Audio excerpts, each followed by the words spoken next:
Well, when I think about editing a dance, I think about what the choreographer had in mind and what they wanted to portray, what is presented on stage for anyone who would be looking at it, and also the parents and the dancers themselves might want to see themselves close up. In fact, they will want to see themselves close up.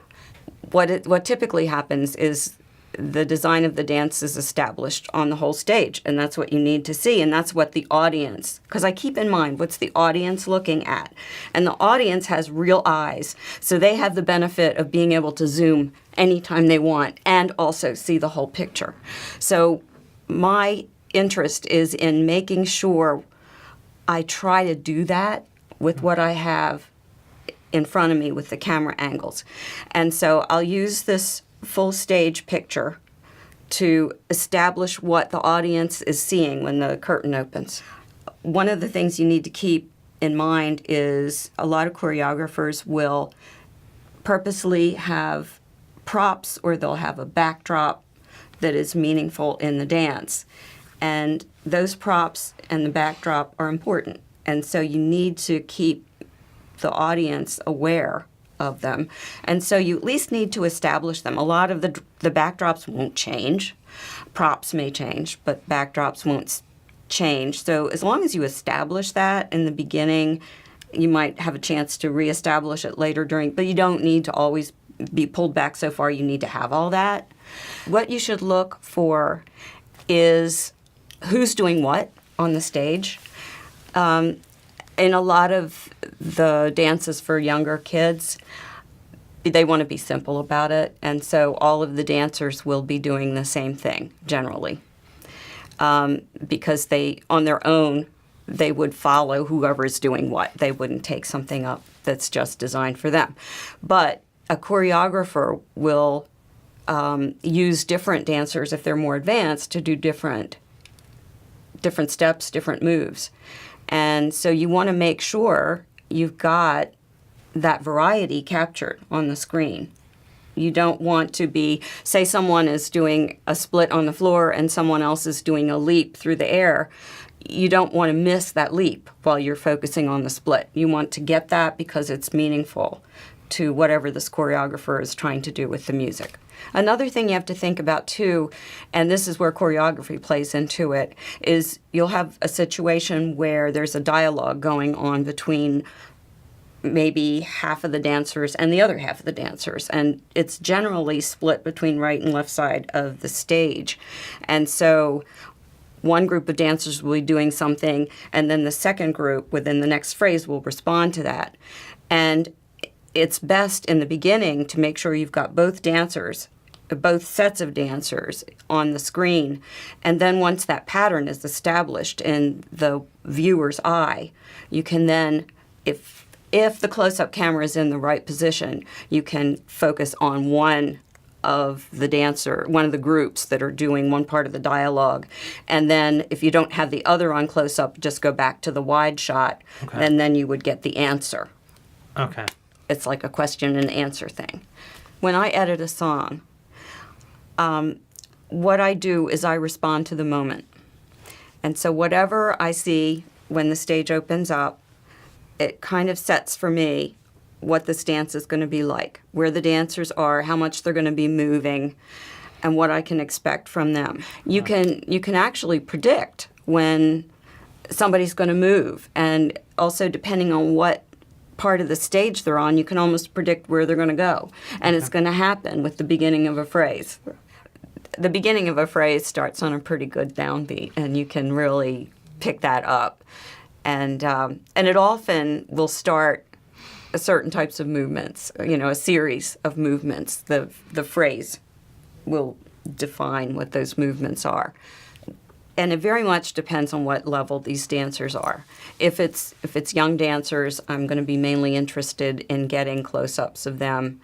And if something goes wrong, oh well, because they're just cute. If it's more advanced dancers, one of the things that I keep in mind is I want to make sure I get the dance, the choreography. I want to make sure that I get each of the dancers in their best light. I don't want to capture someone in a close-up especially who's doing something wrong or looking like they don't know what's coming up, because that's not a good thing. The objective to me is to make the edits disappear. All right. So what you're seeing is what you might imagine yourself seeing when you're there at the performance.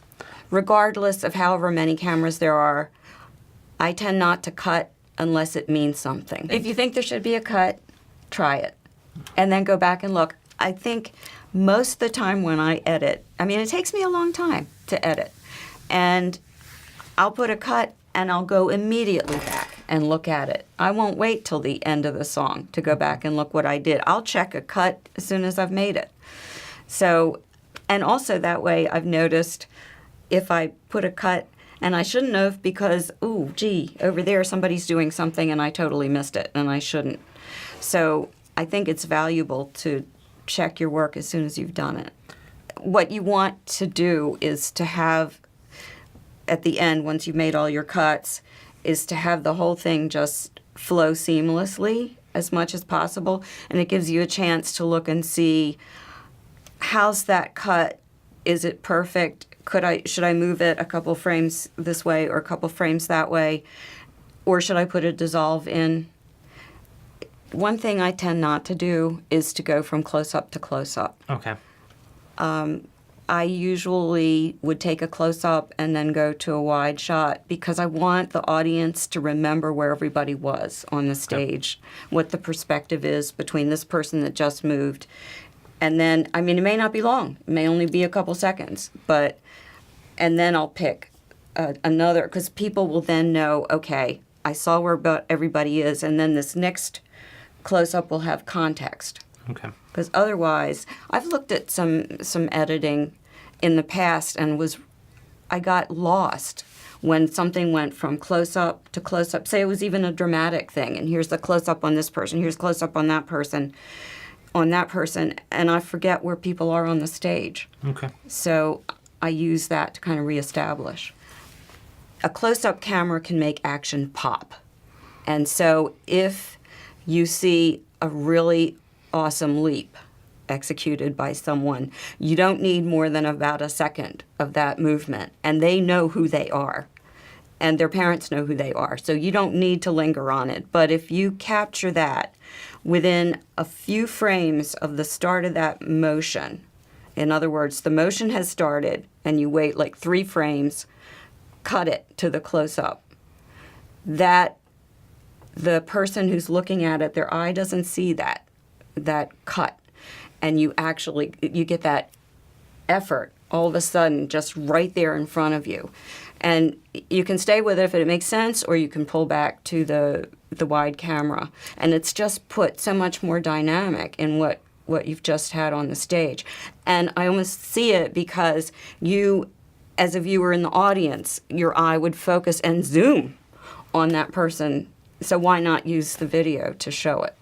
One of the things, too, that when you're editing, especially if it's these little kids or if it's more advanced dancers that do something really cool and make the audience go, bravo, or something to that effect, you want to make sure you have that as close as you can get it. Okay. Whatever just happened that is getting this reaction from the audience, you want to get that because everybody needs to know why the audience just did that. The more dynamic music with the dynamic advanced dancers, I would end up with lots of cuts because there are lots of opportunities to make something pop. Little dancers all across the stage, they always do the same thing. Well, they're supposed to be doing the same thing. And the kinds of camera action that we get from them are either pans or groupings. And so what I'd look for is a chance to get every little kid on camera as a close-up maybe 3 or 4 times during that particular number. I would, if it's a pan, I would likely do a picture in a picture so you don't lose sight of the rest of the dancers that aren't right in the screen at that time in the close-up. So the parents are really interested in seeing them. So for groupings, I would cut to those probably for 4 seconds-ish and move back to the wide camera until the close-up moves on to the next group and pick that up again. So it's more or less just cutting to phrasing as you can and making sure you get each little kid. There's not a whole lot to that. What I would look for there is a way to show off the dance, which is showing off the choreography to the best I can, and to make sure I get close-ups of the dancers when they're doing everything right, because that really matters to them. And you can really make the music pop and the dance pop by doing cuts to close-ups when there's big movements. One thing a new editor should look for when they're looking at what they've just edited especially is that close-up appealing? Is that what I want to show? And you can usually tell if you ask yourself that question, is that the right shot? But again, I just want to reiterate that whatever we can do that brings the feel like you're there, you're the eyes of the viewer. So what are they going to look at? What's going to draw them, and can you do it with what you have in front of you?